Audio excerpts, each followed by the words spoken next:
రాజకీయాల్ని ప్రభుత్వ విద్యకి దూరం పెట్టాలని నిర్ణయం తీసుకుంది. మీరు చూశారు, ఎక్కడ కానీ మా ఫోటోలు లేవు, మా పార్టీ రంగులు లేవు, మీకు ఇచ్చే మెటీరియల్లో మా పేర్లు మేము పెట్టుకోవట్లేదు.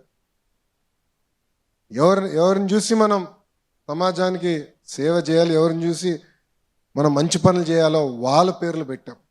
డాక్టర్ సర్వేపల్లి రాధాకృష్ణన్ గారి పేరుతో స్కూల్ కిట్స్ అందజేశాం. డొక్క సీతమ్మ గారి పేరుతో ఈరోజు మధ్యాహ్న భోజనం పథకం అందజేస్తున్నాం. అంతేకాదు, గతంలో ప్రభుత్వం కార్యక్రమం చేస్తే ముందర పట్టుకెళ్ళేది మన పిల్లల్ని. ముఖ్యమంత్రి గారి ప్రోగ్రాం వస్తే మనం వెళ్ళాలి, మంత్రి గారి ప్రోగ్రాం వస్తే మనం వెళ్ళాలి. నేను ఆదేశాలు జారీ చేశా, మన పిల్లలు ఎక్కడికి వెళ్ళారు, ఓన్లీ చదువుతారని. ఏ ప్రోగ్రాంకి వెళ్ళేదానికి లేదు.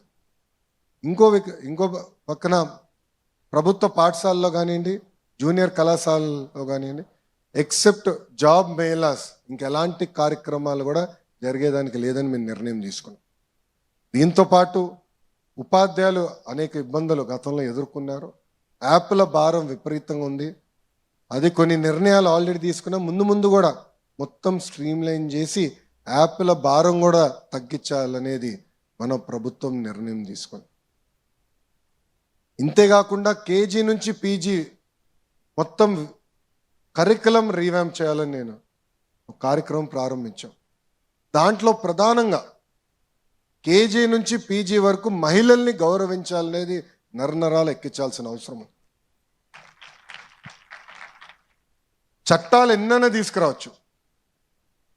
చట్టాలు తీసుకురావచ్చు, కానీ మహిళలకి నిజమైన రక్షణ ఎప్పుడు వస్తుందంటే సమాజంలో మహిళలను చూసి గౌరవించినప్పుడే మహిళలకి నిజమైన రక్షణ వస్తుంది. కొన్ని సినిమాల్లో మన భాషలో కొన్ని ఉంటాయి, అది నిజంగానే బాధ కలుగుతుంది.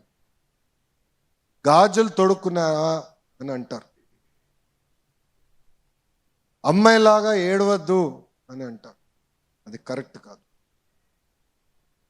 ఇన్ఫ్యాక్ట్ మేము టెక్స్ట్ బుక్స్లో కూడా అంటే చిన్నపిల్లలకి 2nd క్లాస్ 3rd క్లాస్ పిల్లలు టెక్స్ట్ బుక్స్ చూస్తే ఇంటి పనుల్లో మొత్తం ఆడవాళ్ళే ఉన్నారు ఫోటోల్లో.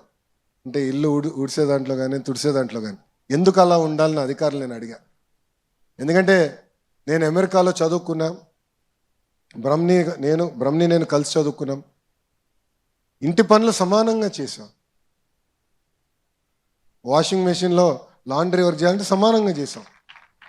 అప్పుడు నేను అధికారులు చెప్పి ఈక్వల్గా పెట్టండి, అప్పుడే సమాజంలో మార్పు మొదలవుతుందని బలంగా. ఇట్లా అనేక సంస్కరణలు తీసుకురావాలనే నిర్ణయంతో మన ప్రభుత్వం ఉంది. దాంట్లో భాగంగా ఇంటర్మీడియట్ పెద్దలు అన్నట్టు బ్రిడ్జ్, అటు 10th వరకు చదివిన వాళ్ళు మళ్ళీ ఇంటరు మళ్ళీ కాలేజ్కి వెళ్తారు. ఈ బ్రిడ్జ్ చాలా కీలకమైంది. 10th వరకు నేను కూడా యావరేజ్ స్టూడెంట్, ఓపెన్గా నేను ఇప్పుడు చెప్తున్నా. అప్పుడు బాబు గారు గుర్తించి వీడు యావరేజ్గా ఉన్నాడు, వీడు రుద్దేయాలి 11th 12thలో అని నారాయణ గారిని పిలిచారు. నారాయణ గారు తెలుసు కదా, నారాయణ గారు తెలుసు, మున్సిపల్ అడ్మినిస్ట్రేషన్ శాఖ మార్చులు. ఆయన ఇప్పుడు ఇంటర్లో కూడా ప్రైవేట్ రంగంలో కాలేజీలో. ఆయన పిలిచి, నారాయణ నువ్వు ఏం చేస్తావో తెలీదు, లొకేషన్ని సెట్ చేయి అన్నారు. ఇంక అయిపోయింది నా జీవితం. పొద్దున్న నుంచి రాత్రి వరకు నేను ఎక్కడ వీక్గా ఉన్నాను, ఏ ఫౌండేషన్లో వీక్గా ఉన్నానని గుర్తించి ఆ ఫౌండేషన్స్ అంతా నాకు అందజేశారు. అది నేను ఇప్పుడు కూడా గుర్తుపెట్టుకొని మేడం గారితో రివ్యూ చేసినప్పుడు మన జూనియర్ కళాశాలలో ఉన్న పిల్లలందరినీ మిమ్మల్ని బైఫర్కేట్ చేసేదానికి కాదు, కానీ ఏబీసీ కింద కేటగిరీ చేసి కొంచెం ఇబ్బంది పడుతున్న పిల్లలకి సప్లిమెంటేషన్, మెటీరియల్, క్వశ్చన్ బ్యాంక్ అందజేసి ఏ ఒక్క విద్యార్థి ఫెయిల్ అవ్వకుండా చూసుకోవాల్సిన బాధ్యత మా పైన ఉందని గౌరవ కమిషనర్ గారు కూడా నేను చెప్తాం జరిగింది. ఈ డిస్కషన్ జరిగినప్పుడు నన్ను అడిగారు, సార్ ఇప్పుడు మీరు అన్నీ చెప్తున్నారు బాగుంది, కనీసం టెక్స్ట్ బుక్స్ ఇవ్వలేదు మనం.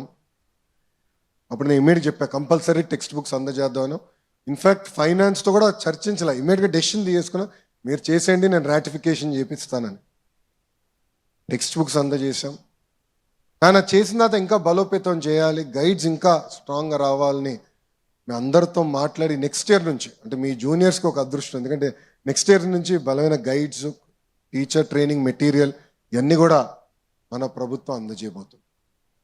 ఇవన్నీ ఎందుకు చేస్తున్నాం అంటే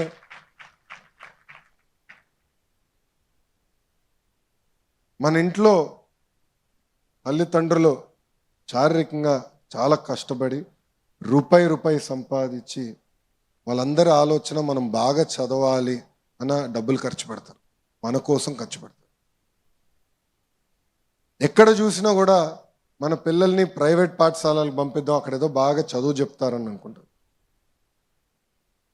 దానికి కారణం ప్రభుత్వ పాఠశాలల పైన నమ్మకం తగ్గిపోయి. మీ మంత్రిగా నేను ఒక లక్ష్యంగా పనిచేస్తున్నాను.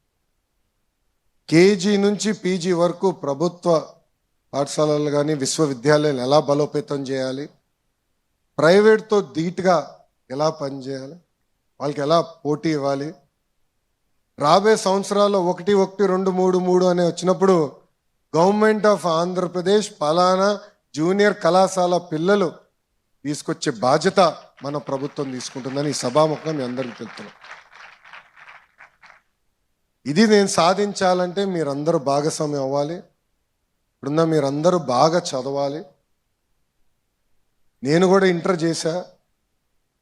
నా ఇంటర్లో నా మిత్రులే ఇప్పుడు కూడా నా జీవితకాలం కూడా మిత్రులుగా మిగిలిపోయారు. దొంగ పనులు కూడా చేసే అప్పుడు, కానీ అదంతా పార్ట్ ఆఫ్ లైఫ్. సత్య గారు స్ట్రిక్ట్ మాస్టర్, నేను కొంచెం లీనియంట్ మాస్టర్. చదవాలి, బాగా చదవాలి, అట్ ద సేమ్ టైం ఫ్రెండ్స్తో కూడా సమయం గడపాలి. ఇది ఎందుకు చెప్తున్నానంటే మన కష్టకాలాలు వచ్చినప్పుడు మనకు అండగా నిలబడేది మన మిత్రులు. మనం కొన్ని విషయాలు తల్లిదండ్రులు చెప్పుకోలేకపోవచ్చు, కానీ మన మిత్రులు చెప్పుకుని వాళ్ళ దగ్గర సలహాలు తీసుకోవచ్చు. ఈ 2 సంవత్సరాలు చాలా కీలకమైన 2 సంవత్సరాలు, అందుకే సీరియస్గా తీసుకోండి.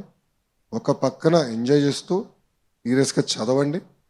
ఉపాధ్యాయులు చాలా అద్భుతంగా పనిచేస్తున్నారు, నిజంగా వాళ్ళు అభినందిస్తున్నా. నేను చూశాను, ర్యాంక్స్ బాగా వస్తున్నాయి.